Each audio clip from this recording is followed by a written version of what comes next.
Hello, English 1102 students.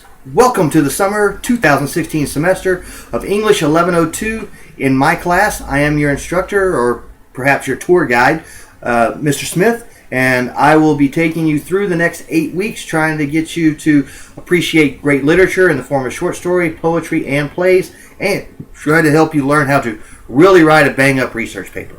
That is what we're going to do this semester. So what I want to do is I want to use this video, first of all, to welcome you to the class. I'm looking forward to working with you. I think that if we work together and you show some work and initiative, that you can do really well in this class. It's been my experience that students who work hard usually pass, and many of them get A's. It's also been my experience that students who have better things to do than turn in the assignments on time, or better things to do than actually do the readings, usually do poorly in my class. So that's just the way it works. If you want to pass this class and you're willing to work hard at it, I see no reason why you can't do it. Alright, so what I want to do, this will probably be the longest of the weekly videos. Every week, usually on Monday, there are exceptions, like next Monday is Memorial Day, so I won't be posting a video until Tuesday next week. But for the most part, every Monday I will post a weekly video to remind you of what's coming up, maybe make some generalized comments like I've been noticing in these papers that this is happening and it shouldn't be or whatever. So go ahead and count on those videos every week. Now what I want you to do now is I want you to hit the pause button, but before you hit the pause button, listen to what I'm about to say. I want you to go into the syllabus and schedule folder, because we're going to go through that syllabus together. We're going to spend a few minutes trying to lay out what the ground rules are. So go ahead and hit the pause button. Once you've opened that syllabus, you don't have to print it if you don't have a printer, but at least have it handy so you can refer to it as we go through it. And then once you have it open or printed, then go ahead and come back. Alright, so I'm thinking that you've probably got your syllabus open. So we're going to go through this together. Alright, so the top, this is English 1102, Section 57, CRN, Summer 2016, yada, yada, yada. I am Mr. Smith. My contact information is, my email is enoch.smith@darton.edu. There's my office phone and my office number. If you happen to live in the Albany area or happen to be on campus from time to time, you can drop into my office and you can get whatever help. If you can't get to my office, because let's say you live in Atlanta or live in Florida or wherever, then you will notice that my office hours are Monday through Thursday, 9 to noon. And you can reach me on the phone that way. I also check my emails very frequently. Not just once or twice a day. I'm always checking my emails. Probably the best way to reach me through email might be the D2L email. I usually respond to those a little more quickly than I do the work email. Not that I don't respond to the work emails quickly, but usually the D2L email is the best way to get there. And if you don't know what I mean by D2L, that's the old name for what is now Georgia View. Basically, if you're on this class page and you use that email instead of like your Yahoo email or whatever, you'll usually get a quicker response. Alright. I don't generally give out my cell phone or my home phone numbers. However, if it turns out to be an emergency and I see it in an email, we can probably work something out. So also know that 9 to 12 is more of a guide than it is a hard fact. On Wednesdays, I usually go to lunch with the Kiwanis Club, so I'm gone from 12 to 1. But there may be days when I show up at the office at 8 and not leave till like 3 or 4 in the afternoon. So that 9 to 12 is my posted office hours, but I'm sure I'll be in the office a lot more than that. Alright, so we move on. Course policies and course data, you can visit those links and go to those on your own. Required texts. Literature and Introduction to Reading and Writing. Editors Edgar Roberts and Robert Zwig, the Pack edition. I have chosen that book because it's inexpensive. Now the default text is Literature for Composition, which is a bigger book with a black cover. The Literature Backpack edition is much smaller and it's got kind of a yellow and orange cover. I meant to bring those to this office so I could show you what they look like. Unfortunately, I left them in my office at campus. So, but that is the main book you need. The My Blank English book is something that's published by the Darton College through Fountainhead Press, and it has things like grammar and formatting, although I'm fully aware that the MLA has changed as of about May, and we will be using the new MLA format, and I'll teach you that throughout the course of the semester. So don't feel like you need to know the new rules for MLA just yet. You're going to find that they're a lot nicer anyway. You have to put in less information, which is actually pretty good.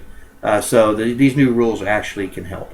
But definitely get the literature introduction. If you have the default text, which is literature for composition, all of the readings that are in the backpack edition are also in the literature for composition, with the exception of a couple of poems, which you can very easily find on poethunter.com or something like that. So even if, let's say, for example, one of the Langston Hughes poems, The Weary Blues, is not in literature for composition, you can very easily go into the internet and find a copy of it. So that's the required text. But you still need the actual book itself. All right. Policies, attendance.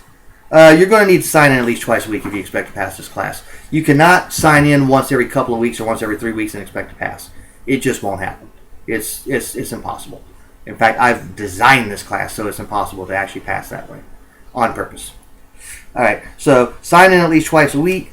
Withdrawals, I wouldn't recommend it unless you're really, really struggling, but that part's in there.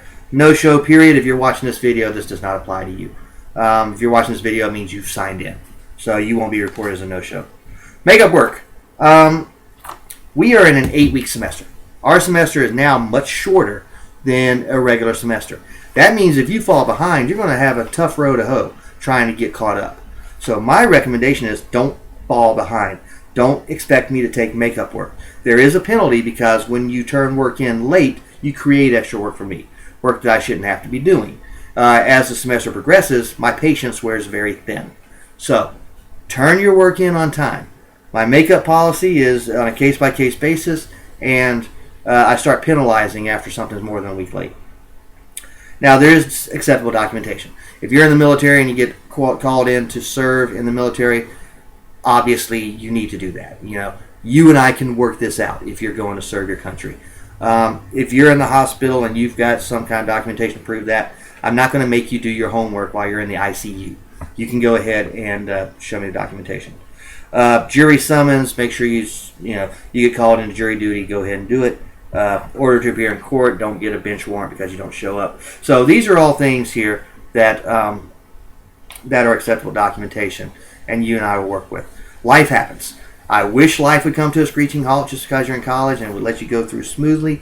I took a little while to get through college because life happened. I'm sure some of you may be late life students because life happened. And life doesn't come to a screeching halt. So I will work with you within reason. But if your excuse is I just didn't do it, don't expect any sympathy from me. All right, the grades, A through F, you know that. Let's take a look at the breakdown of the grade. All right, here's how the course will be graded. There are reading quizzes. Now, the way these reading quizzes are set up is that you read all 5 of the short stories, and then you get quizzed in all 5 of the short stories at one time. I do have individual videos for each short story, and I have individual videos for each poet. There's 4 poets we're going to read, and then I have an individual video for trifles. But the quizzes themselves will cover all 5 stories at once, all 4 poets at once, and then trifles is all by itself. You'll write an essay on the prose. It'll be the short story of your choice, the poetry, the short story of your choice, and the drama, which is going to be trifles. And then there's a research paper. That is the big daddy in the English 1102. Doesn't matter where you take English 1102 at. The main point, at least in the state of Georgia, of an English 1102 class is to teach you how to do research and how to implement that research. We will spend about 4 or 5 weeks on that. I don't remember. I have to look at the calendar to be sure. But we will spend plenty of time on that research paper. So don't panic. You will be a better researcher, and you will be a better researcher writer after we get done with that research paper. So that is worth 25% of your grade. That's the biggest point. All right. So that's the breakdown of the grades. Disruptive student policy.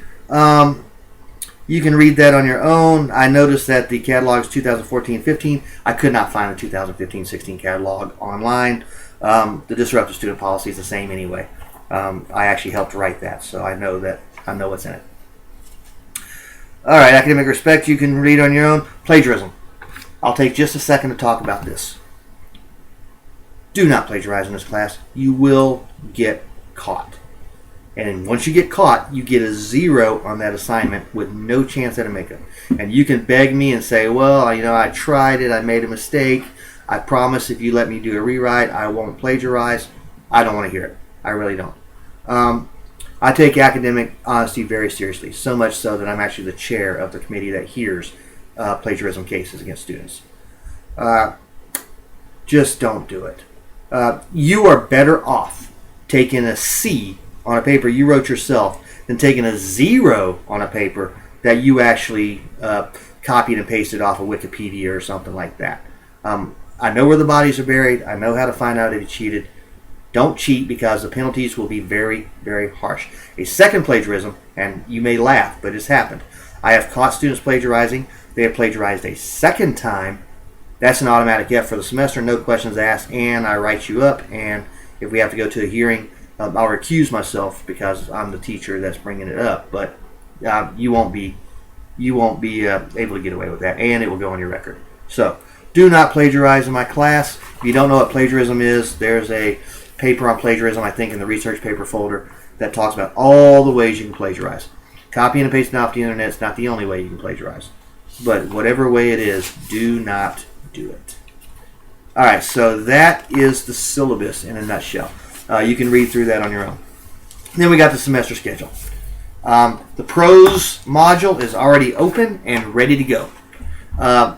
In the prose module, which starts on May 25th and runs through June the 6th, you will read those 5 stories.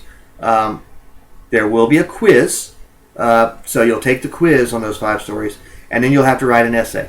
The instructions for the essay are actually in the prose module as well. I'm going to make a separate prose essay video to help guide you on how to do well on it. So that is the prose module. You have at least a couple of weeks. I think it's like 2.5 weeks to get it done. Get through the stories. They're all short. They're all easy to understand. They're all easy to read. Once you've gotten through the stories, then you can take the quiz. The quiz questions will be very easy, and it's open book. I mean, I'm not going to look over your shoulder and see if you're cheating or not. Just open your textbook up and find the answers. And then you're going to have to write the essay. And so watch that essay video and also read the essay instructions very closely, because they will tell you everything you need to know to do well in this essay. So that's it. That's how this class is going to work. You've got a prose module, you've got a poetry module, you've got a drama module, you've got a big research paper, and anyone that actually puts forth the effort should do well in this class and should pass. Anyone who wants to be a slacker, don't be surprised when you have to take this class again in the fall. And sometimes people who work hard do have to take class in the fall because they just didn't get it the first time around. But those are rare cases. So that's it. I look forward to having a good summer. I hope that we all have fun this summer. I hope that you're going to enjoy all of the readings. I have selected these readings because students in the past have always enjoyed them. In the past, if students have not enjoyed a reading, I've taken it out of the curriculum. And I've been teaching long enough now to know what students like and what they don't. So I've tried to choose stories you're going to like.